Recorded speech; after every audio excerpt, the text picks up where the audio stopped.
The hunters simultaneously hurled their spears through the air. The moment they hit the ground, the sharp spear tips instantly formed an invisible barrier. The charging yak herd was caught completely off guard, immediately panicking and turning back to flee. But they had no idea that ahead lay a sheer cliff. By the time they realized it was too late, watching his companions fall one by one. The Yak King finally realized they'd been trapped. To avenge his fallen herd, the Yak King charged furiously toward the hunters. Along the way, he violently struck a rather frail young man named Jack, who happened to be the tribal chief's son. Seeing his son in danger, the chief flung his spear with all his might, burying it deep into the bull's flank, but the enraged beast refused to stop, determined to drag Jack down with him. Fortunately, Jack didn't plummet to his doom immediately. Instead, he managed to clutch the rock face and hung precariously suspended high above the ground. But he was more than 30 feet from the top, meaning a rescue for his man was an incredibly difficult endeavor. His father screamed until his throat was raw, urging his son to maintain his grip, but his delicate arms failed to support his entire mass. Under the horrified stares of everyone present, Jack dropped rapidly toward the bottom. Once again, his father cried out from the mountaintop for an entire day and night, but never received a reply from his son, accepting the devastating reality.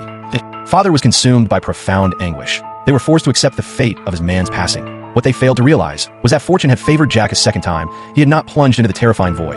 On this occasion, he had landed heavily onto a prominent rock slab. The pungent scent of decaying meat drew the attention of a vulture. The scavenger was pulled directly to the scene. It settled upon Jack's body and fiercely jabbed at his lips. The sudden intense pain shocked Jack into consciousness. But when he glanced downward, Jack was petrified by the scene, gazing into the profound, endless rift beneath him.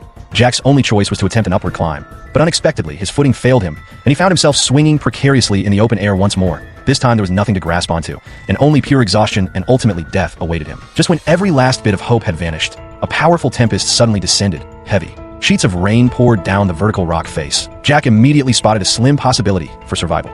As the pooling water continued to rise, he clenched his jaw and maintained his grip until the ultimate instant. Finally, when all his remaining strength had departed, Jack abruptly released his hold.